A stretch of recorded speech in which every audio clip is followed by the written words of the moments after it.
Hi, welcome to the A&F show. I'm Austin Fuhrman with my guest, DJ producer Cole Plantae. Hey, man. Cole, when did you first start getting interested in becoming a DJ? I got interested in being a DJ when I was about 12. I've always been involved with music ever since I was 7, but the producing and DJing came around then.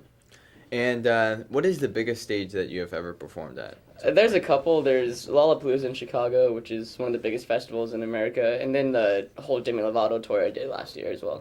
What do your parents and relatives and friends all think about you being a DJ? Oh, they love it. My whole family's really involved with the arts, and my dad was a producer and DJ as well, so he's kind of just happy that I'm taking off for my career. What information would you give to other, 13, 14, 15-year-olds trying to become a DJ in their future? Well, I guess it kind of applies to anyone, any age, but probably the biggest thing is to stay focused. Obviously, I'm a senior right now, but I've been doing this work balanced in my high school for the past 4 years, and it's just kind of about keeping that focus and not kind of letting go. And especially with music, it takes so long to really take off a career sometimes that you got to keep at it and just know that I'll make it sometime. And where do you think you see yourself in 3 to 4 years? 3 to 4 years? Playing every festival in America and in Europe. That's where I see it. In 3 to 4 years, I'll be 21, which is like the actual legal age to play all these shows. So I just have so much time ahead of me that I think I'll be in a good position. Where do you see the creativity in becoming a DJ? It's been said that DJs write off the backs of other artists and they don't actually create the music. What do you have to say about that? Well, that can be a different form of DJing. In my aspect, I produce music, and that comes from original composition, which, anyone who's in a band or anyone who's a film scorer, same thing, it's composition. It's just using different devices. And I know DJs get a lot of slack, but that's just because the scene's so saturated right now that you have some people who say they're a DJ or say they're a producer, and then just pull out a laptop and put some samples and cut and paste. And you're right, it creates a bad scene and bad image for the DJing and producing. But there's legitimacy out there, and I try to be on the forefront of it. All right, and you have school, you travel around the country, you're a DJ. What's your daily schedule right now?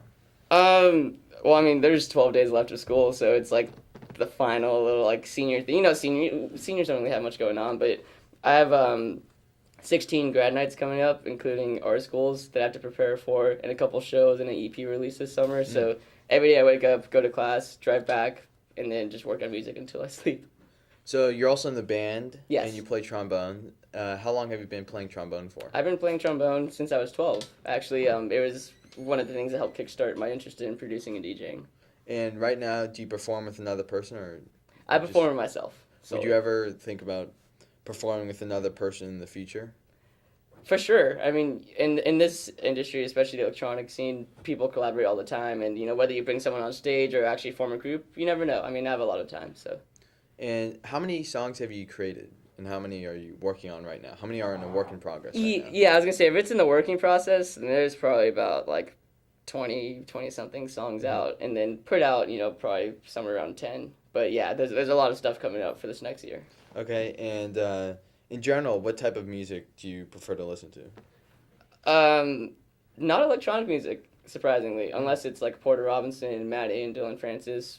It's the shirt I'm wearing. But I like alternative rock and kind of the old indie electronic scene. It's really, really not what you'd expect. Right. Who do you look up to?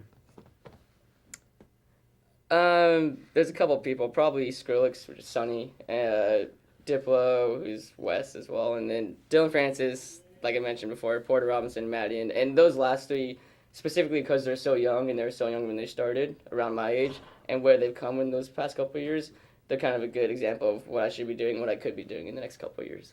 All right. Well, thank you. That is the A&F show. I'm Austin Fuhrman with my guest, Cole Plantae. We will see you next time. See you next time.